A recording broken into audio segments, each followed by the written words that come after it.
जानेंगे कि आखिर क्रूएला की असल कहानी क्या थी। तो फिल्म की शुरुआत में क्रूएला हमें बचपन से अपनी कहानी सुनाती है कि जब वो पैदा हुई थी उसका असल नाम एस्टेला था। उसकी अजीब तरह के बाल थे, आधे काले और आधे सफेद, और इस वजह से उससे लोग दूर रहती थी, उसे अजीब समझा करते थे। एस्टेला के साथ उसकी मोम रहा करती थी, उन्होंने अकेले ही उसे पाला था। वो जब स्कूल जाती है तो स्टेला की मोम उसे कहती है कि खुद पर काबू रखे। तो यहाँ पर हमें पता चलता है कि स्टेला की सिर्फ बारी दो तरह की नहीं है, बल्कि उसकी पर्सनैलिटी भी जो अलग अलग तरह की थी। कभी क्रूर जालिमाना तो कभी बहुत अच्छी। उसकी मोम ने समझाया, देखो अपने बर्ताव को सब बच्चों के साथ अच्छे से रखना और अपनी बुरी साइड पर काबू पाना। मगर स्टेला हमेशा स्कूल में लड़ती रहती थी। उसके दो ही दोस्त थे, एक तो उसका डॉग और दूसरी उसकी क्लासमेट जो क्लास में उसके साथ पढ़ा करती थी। स्टेला हर रोज लड़ती झगड़ती रहती थी, तो इसीलिए उसे स्कूल से निकाल दिया जाता है। स्टेला की मोम अब उसे लेकर लंदन की तरफ निकल जाती है। स्टेला को हमेशा से ही फैशन डिजाइनर बनने का शौक था, इसीलिए वो अपनी मोम से कहती है कि बड़े शहर में जाकर मेरा सपना जल्दी पूरा हो सकता है। अब लंदन जाने के लिए स्टेला की मोम अपनी पुरानी दोस्त के पास जाती है ताकि वो इनकी कुछ मदद कर सके। ये दोनों एक बहुत बड़े महल में जाती है जिसके आसपास समंदर था और ये जमीन से काफी ऊंचाई पर होता है। स्टेला की मोम उसे अपना एक कीमती लॉकेट देते हुए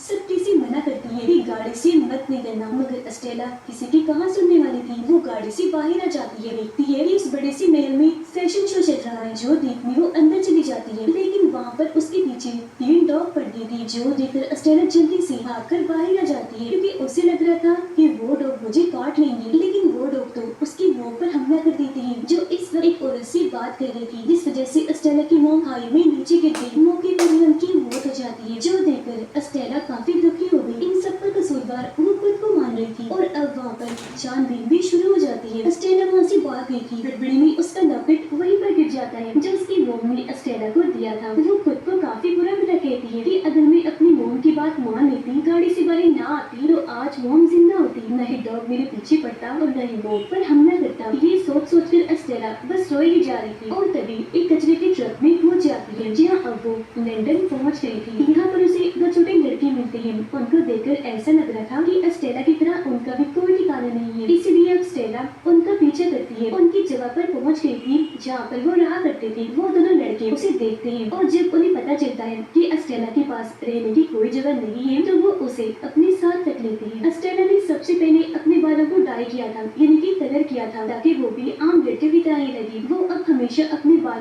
डाई करके रहा करती थी। जिसके बाद अब हमें 10 साल की बाद की कहानी दिखाई जाती है जहाँ पर ये तीनों अब बड़े हो जाते हैं और चोर बन गए थे। ऐसे वैसे चोर नहीं, प्रोफेशनल चोर जिनको आज तक कोई भी पकड़ नहीं पाया था। अब वो वैसे तो जेब से पैसे वगैरह निकालने जैसी छोटी मोटी चोरियां किया करती थी, मगर स्टेला अपने और उन दोनों के लिए भी खास किस्म के कपड़े डिजाइन किया